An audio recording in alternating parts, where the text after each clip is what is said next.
পশ্চিমবঙ্গ বিধানসভার স্পিকার হিসেবে দায়িত্ব পাওয়ার পর কোচবিহারের বিধায়ক রথীন বোসকে জলপাইগুড়ি রোড স্টেশনে সংবর্ধনা জানাল বিজেপি নেতৃত্ব।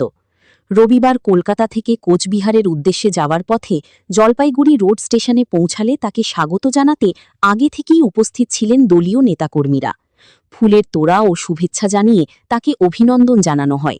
স্টেশন চত্বরে কর্মীদের মধ্যে উচ্ছ্বাস ও উৎসাহ ছিল চোখে পড়ার মতো। নতুন স্পিকারকে শুভেচ্ছা জানিয়ে নেতৃত্বের পক্ষ থেকে তার সফল দায়িত্ব পালনের কামনা করা হয়। এদিনের অনুষ্ঠানে উপস্থিত ছিলেন বাপি গোস্বামী সহ বিজেপির জেলা ও রাজ্য নেতৃত্বের একাধিক প্রতিনিধি। দলীয় সূত্রে জানা গিয়েছে, উত্তরবঙ্গ জুড়ে বিজেপি কর্মীদের মধ্যে রথীন বোসের স্পিকার হওয়া নিয়ে যথেষ্ট উচ্ছ্বাস তৈরি হয়েছে।